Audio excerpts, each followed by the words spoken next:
Hello, I'm Bishop Dr. James Joseph Jackson with Kingdom Alliance Ministry Worldwide.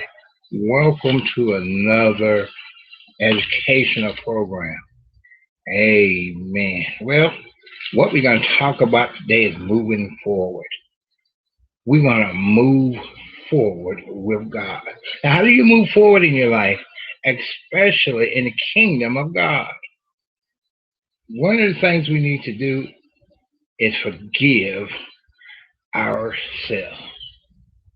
As well as we forgive others, we got to learn how to forgive ourselves.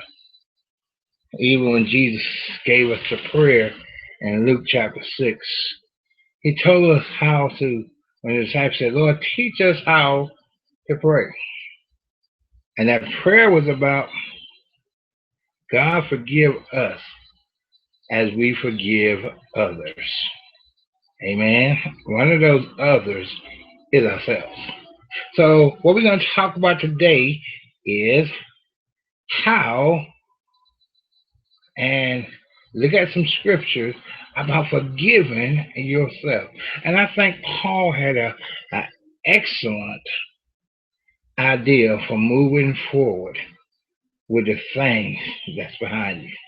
If we take our word and we look at the letter that Paul wrote to the Philippians, and in Philippians chapter 3, we're going to begin at verse 12. I'm not going to be long with you today, but we're going to begin at verse 12. And Paul says, now that I have already obtained or am already perfected, but I press on that I may lay hold of that which Christ Jesus has also laid hold on me. All right, let's go and break some of this down. Paul said, not that I have already obtained. In other words, I know I have further to go, so I haven't obtained what I have desired or what I hope to obtain. I know I haven't obtained it. Like you understand, there's some things that you haven't obtained in your life. Know that you haven't obtained them. That's why you have the hope to obtain them. That's why you have those things inside of you. See, God gives you something to look forward to. And it's important that we have things to look forward to, because that's part of what makes up our life worth living. A lot of times when people don't have things to look forward to, one of the things you hear come out of their mouth is, I'm bored. Why? They're not pressing toward anything. In other words, I'm looking for somebody else to cause me to be happy. I'm looking for somebody else to bring the joy in my life, the happiness in my life. I'm looking for somebody else to make me worthwhile. I'm looking for somebody else to give me something to do.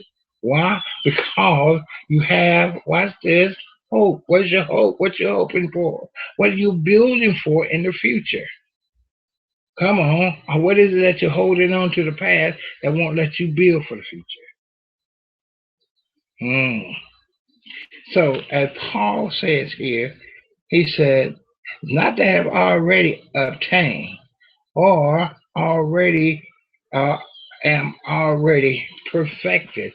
I know I'm not where I'm not where am supposed to be, but I thank now God that I'm not where I was. You are a work of art in the process every day. Thank God. That process that you're in work of is called growth. We're in the springtime of the year, and if you look outside, you see you see all the trees going through what? A process of change. They grow into those things that they are going to be, which is to produce a harvest. They'll grow the leaves, they'll grow the flowers, but they understand they got to go through that to be a harvest. You see, a lot of times we never think about the growth that we have to go The growth that you have to what? Go through. Every situation, according to Romans 8:28, all things work together.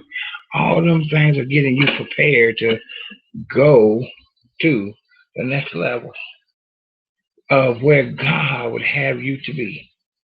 You got to understand that your life is about getting to the place that God would have you to be by the hopes, the desires, the passions that He put into your life.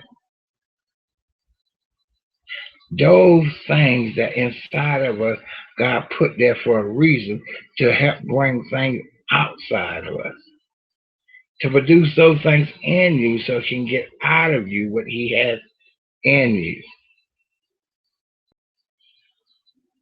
You look at these trees outside right now. What's going to bring them out? Growth. Growth brings them out. You got to see, no matter how old trees are, growth is what causes them to keep developing. The only tree that you don't see growing new leaves and bearing the flowers that's going to produce the fruit is those ones that are dead. Dead trees don't produce fruit, flowers. It's the life that's in them. But they have no life in them, then they can't produce. They cannot produce. Glory to God. What's in them? You see, it's the life that's in you. You want to produce the life that's in you.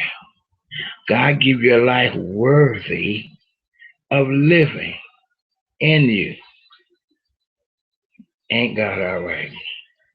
He wants you to press on to what He's called you to do. I know some of you say, well, I don't know what God called me to do. What has God called you to do? You have to look inside yourself. And it's not too far from some things that you can already do. It's probably some things that you can already do with ease. Everybody can't do what you can do. And that's quite all right. Everybody's not called to do what you do. But if you know that's what God called you to do, you do that. Everybody can't cook. Everybody can't sew. There's a lot of things that everybody can do. People can't work on cars. There's a lot of things that people can't do. I remember I worked with a guy.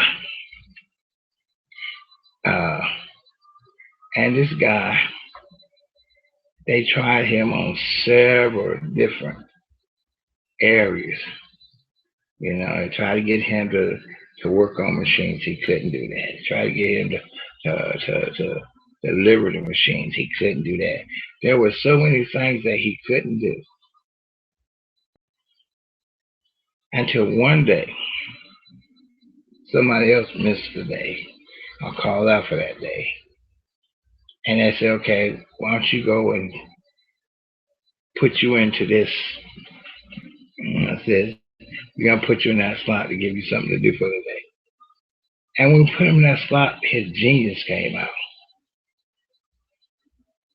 It was something that was almost like this is what he was created to do. And he did such a magnificent job.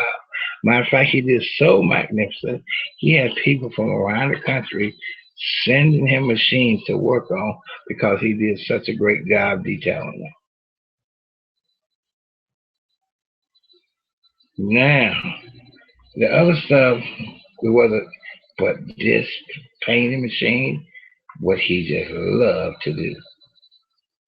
And he had a passion for it. And he just brought out the best in him. Where, and somewhat it took some patience where people had to take the machines around these small things. He just loved doing that. Come on. So sometimes you have to find what God has called you to do, the type of work that He's called you to do. Come on. And just understand you pressing forward to those things that He called you to do. As Paul said here, Paul said, He said, I press on that I may lay hold of that which Christ Jesus has already laid hold of me. Keep pressing forward. How you press forward? You press forward by, watch this, learning, educating yourself to get better with the things that you already know. See, if it's something that you have a great desire for, you learn how to become skillful at it. You see, a lot of people become skillful at it. They become skillful at some things, but they work. They try to make money at things they're working at, but they're not being skillful in the things that they're good at. Or they're not being skillful for compensation at the things they're good at. Because they found another area that pays the money. Man. And a lot of times people control people by the amount of money that they can give them to do a job. Why? I'm not going to give up that. Why? That's a lot of money to be doing this for nothing. God don't give you something to do for nothing, for no reason. Amen. You got to realize that what you have to do, God's giving you to do, so you can make, watch this, you can make a change on this earth. Come on. With the gifts that you have, your gift will make room for you among kings and queens of the earth. If you go out and let your gift be known, what you can do. Verse 13 said, Brethren, I do not count myself to have apprehended, but one thing I do. Watch this. Here's where the forgiveness part come in. Because I ain't counted myself as what? I haven't reached that. I haven't got it yet. I'm still moving toward that which I'm trying to get, but I ain't got it yet. Okay, I'm still reaching for that mark. I'm still reaching for that goal. I'm still pressing forward because I ain't there yet. But here's what Paul said. Here's how I'm getting there. But one thing I do, forgetting those things which are behind me. Watch this, he's forgetting those things. What do you mean? He's forgiving himself. When you forget, see, when you forgive yourself, you not only forgive the good, but you also forgive the bad. You can't just say, okay, I'm going to forget all the bad times, but remember all the good times. You got to let all the good times and the bad times go. Good times can hinder you just as much as bad times. How can good times hinder you? A lot of people are hindered by good times because they constantly remind everybody what they used to do. So that hinders you from now doing what you can do because you want everybody to respect you for what you used to do. What you used to do is in the past. Just like what you used to shouldn't do is in the past. You got to forgive those things which are behind you. So in other words, let it go. Let it go. Sure, you had some good times, let them go. Sure, you had some bad times, let them go. Let it all go and count it and consider it as what you had to go through in order to get to where you are. That's all it's for. So you can get to where you are. So that you can what? Press on with the, watch this, with the skills and the knowledge and get some understanding about where you're going. Everything's about where you're going. What you come through, you already been through. You're not going back through it unless you're trying to drag your past into your present. And not unless you're trying to live your past in your present. thinking that what used to happen going to happen again. So I'm living like, okay, if it happened once, it's going to happen again. Some people say, well, that's pretty good. No, you preparing yourself for what? Something negative to happen. Watch this. When you take time to learn, get understanding about what happened, learn about. That's why one of the things I said. Well, this is the thing that I said. It's okay for you to recall your past, but you need to remember your future. It's okay for you to recall your past, remember your future. See, when you recall your past, you're just calling back to mind what you've been through, but you're not connecting yourself to those things you've been through. You're just recalling that is what I've been through. But when you remember something, you're connecting yourself to something that what you, watch this, want to go to. That's why it's called again, to connect. You want again to connect to what? What you've been through. So in other words, when you remember your future, you're connecting yourself back to the things that you had in your mind. Oh, I wish I had time. See, when you remember your past, you're doing the same thing. Because connecting yourself back to those things in your mind, and you try to live there, then why can't you reconnect yourself, watch this, to the things in your future and live toward that? Come on. Say reconnection. And it's about forgiveness. When you forgive, okay, forgive those things behind me, but watch this, I got to remember where I'm going. I got to remember what I'm preparing for. I got to remember what I got to do. It's about where you're going. As Paul said here in his 13, forgetting the things that's behind me and reaching toward those things which are in front of me. What are you doing? Reaching. Reaching for what? Those things that's in front of you. What are you reaching for? What's in front of you? Come on. What if you're reaching for those things that's behind you? They're already gone. Come on. Already gone. But when you reach for those things that's in front of you, you're grabbing for what it is that you desire to have. And you're making that so because this is what you're looking for. You're looking for these things that you have what? Brought forth in your mind. You're looking for what it is that you have desired in your heart. Come on.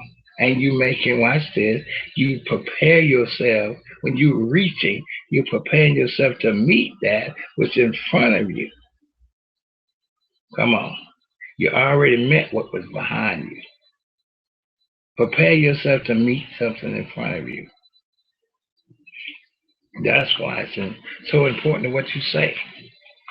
What you say, you say because that's what you want to meet. You want to meet good times, you prepare to meet good times. You speak good times.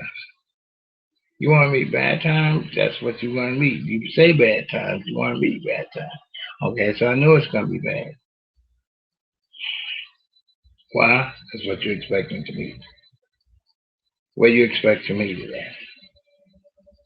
Come on. What do you expect to meet what you have spoken at? Do you expect it to meet it in your past? You can't. You can never meet what you have spoken in your past.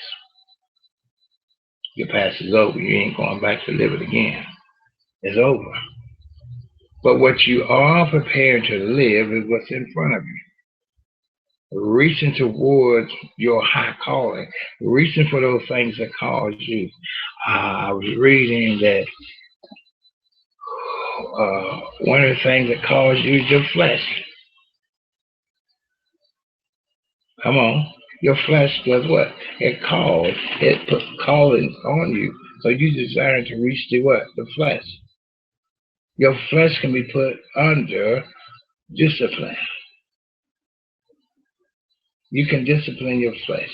You can discipline your mind. Come on. You can discipline your mind for how you want to think and what you want to do. Look what and Paul said in Philippians as he, watch this, reaching toward those things which are ahead. What are you reaching for, which is ahead of you? What are you reaching for? What purpose desires do you reach for? Are you reaching for something good? Are you reaching for something bad? What are you reaching for? Your your future is determined by what you decide to reach for. Come on. I know some people say, well, I was given certain things. Come on. Well, guess what? You have to accept everything you was given. You have to accept everything that's put before you. No. If you order, you can say just because you go to a burger restaurant and you order the deluxe burger and they bring you a regular burger and they sit the regular burger in front of you, do you have to take it? No. You say, I ordered something else. I ordered this deluxe burger. So you're looking for something other than what they brought you. Now they got to bring you what you ordered. See, your words cause you to order stuff. And don't go picking up somebody else's order because you think it's yours. Somebody else may have ordered that, but you don't have to pick it up. See, sometimes when other people speak into your life, they're not ordering what you want. They're ordering what they want for you. You don't have to accept what they order for you when you can order for yourself. You can say thank you, but you can keep that because I'm ordering for myself. Glory be to God. Now watch this. Verse 14 is I press toward the goal for the prize of the upward calling of God in Christ Jesus. I press toward the goal. You see, you gotta have a goal cause you to press. You see, understand how God operates. First of all, he operates according to purpose. Romans 8:28, we know that all things what is good of the who law of God and calls according to his purpose. God works according to purpose. So there's a reason that he has it. Don't mean you're going to understand the reason, but there's a reason that God has chosen that purpose. Then God has a plan. Come on, Jeremiah 29:11. I know the plans that I have for you. He has a plan for you. A man makes a plan, but God orders his steps. God has a plan for you. Come on. Knowing that God has a plan for you, understand you're in the plan of God. Sometimes we argue and get frustrated because we got to go through what we go through. You see, God don't deliver you into, but God deliver you that you can go through. God promised He'd take you through, not into. And sometimes we think temporary situations are permanent. We look at temporary situations as being what? As permanent situations. We take a look at, watch this, a momentary situation in life as a permanent lifestyle, as a permanent life situation. Come on.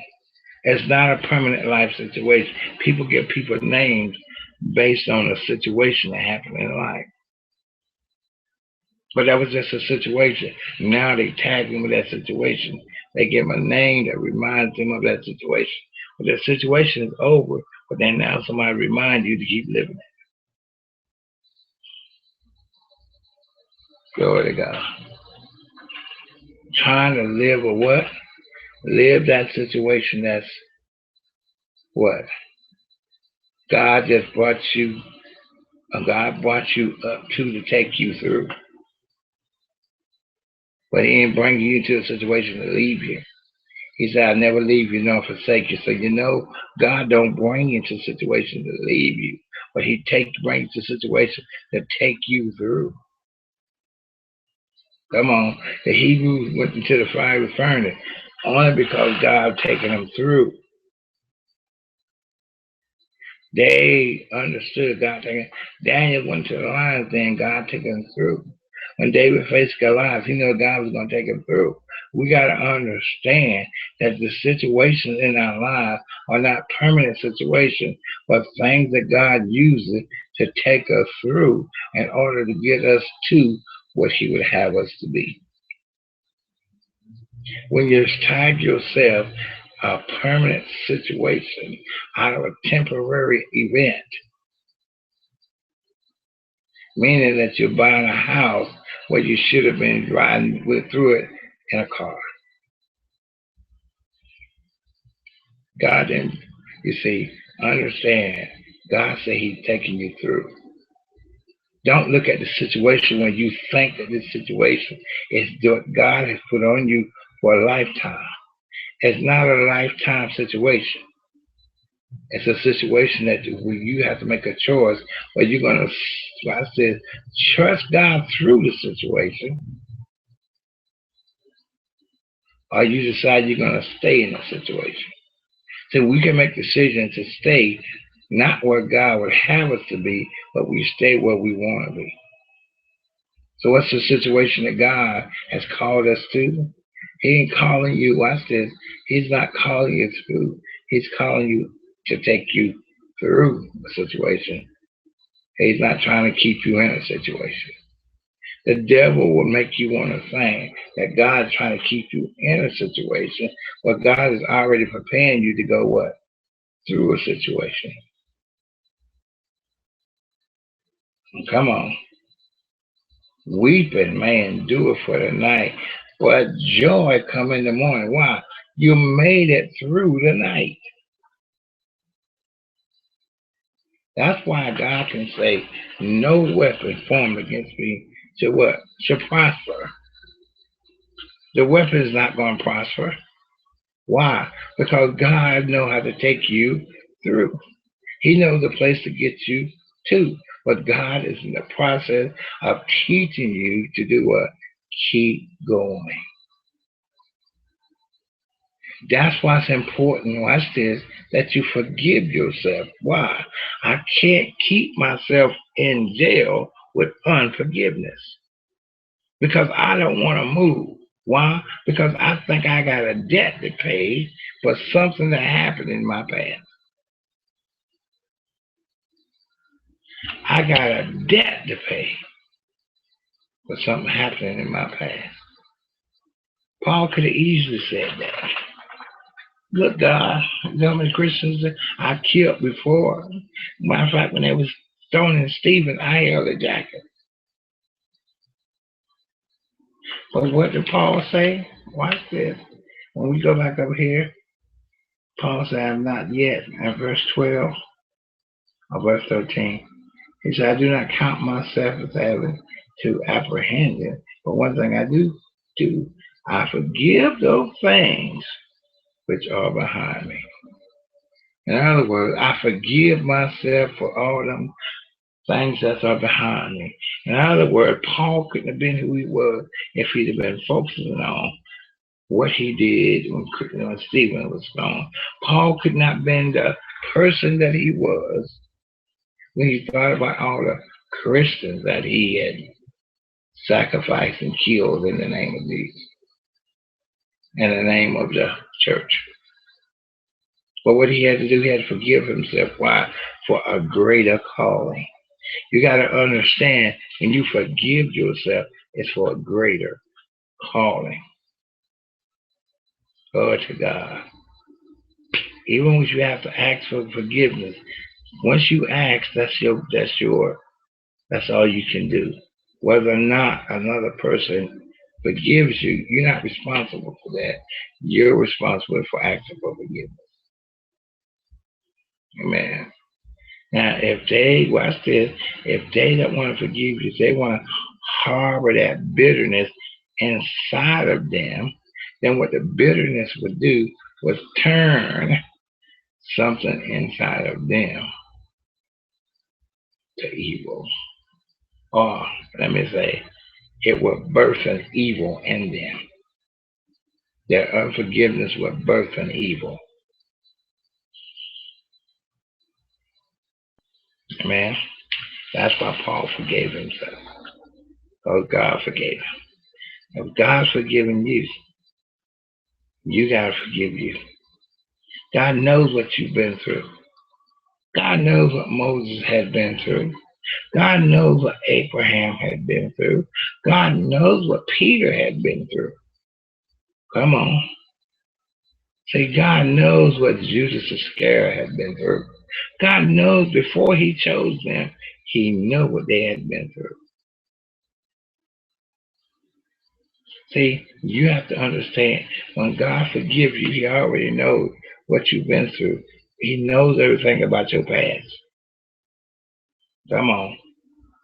He's giving you a chance to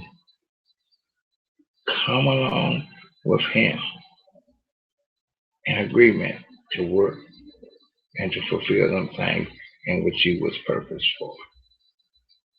It's about where you're going. Your tomorrow is about where you're going. Every one of your tomorrows is about where you're going. Everyone. Why? Because you're going to choose a way to go. Amen. So forgive yourself. Yeah, and when you start with God, Lord, I thank you for your forgiveness. Lord, I ask your forgiveness. He said, God will forgive you just right. Romans 10:9. Come on. God will forgive you of your sins. If he forgives you, guess what? Now you got to forgive yourself. So you can say Moses could have thought, man, that's a horrible thing that I did. Killing these people raised and I killed one of the Egyptians. But what did God do? There was a reason, a purpose for that. Amen. There was a purpose for everything. There was a purpose for Isaac from Abraham's line. There was a purpose for, like this, David and Bathsheba. As bad as it was, it still was a purpose. Come on. As bad as it was, it still was a purpose. See, sometimes we try to look at things and think, why? Oh, I don't understand. There was a purpose. Okay? And so we have to understand God has a purpose for everything. But man has a choice. Whether he's gonna follow God or follow himself or follow someone else. Amen. He's deciding what he's gonna follow. Amen. Now look what he says. As he pressed toward the goal, because God had a purpose, a plan, a purpose, a goal, and a plan toward the high calling of God. Watch this, verse 15. Therefore, let us, as many are mature, have this mind, that if anything you think otherwise, God will reveal even this to you. Therefore, nevertheless, to the degree that we have already obtained, let us walk by the same rule. Let us be of the same mind. Being of the same mind of God. Come on. If God forgives you, he throws your sins in the sea of forgiveness. We need to be the same mind of God. My past is just my past. God forgave me for it. I gotta forgive myself.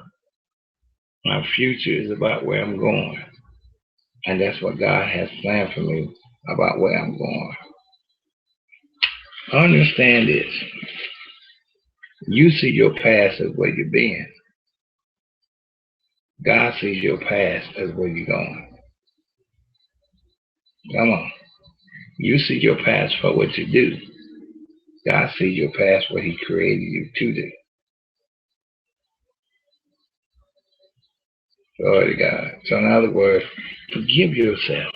Understand, as you forgive yourself, God develops a new life in you, a new growth in you. Come on. A new root in you.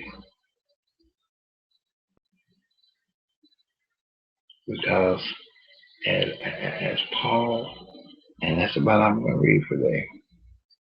And as Paul said, and as Paul said in Philippians 4:8, finally, my brother, now this is the conclusion of this matter. He said, finally, my brother, whatever things are true, whatever things are noble, whatever things are just, whatever things are pure, whatever things are lovely, whatever things are virtuous, and if there's anything praiseworthy, meditate on these things. Come on. The things which you learned and received and heard and saw in me, these do, and the God of peace will be with you. I pray for each and every one of you, my brothers and my sisters. Forgive yourself to give God an opportunity to work through you. Now watch this. I do not say as a Christian, I say as a child. To learn how to develop a relationship with God. First John 1:12, no, not First John, but John 1:12. For many as received him, to them he gave the right to become children of God.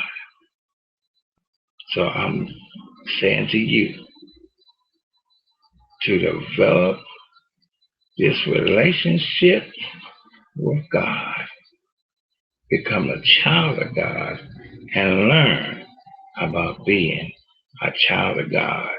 So as you mature, you learn how to be a good servant of God.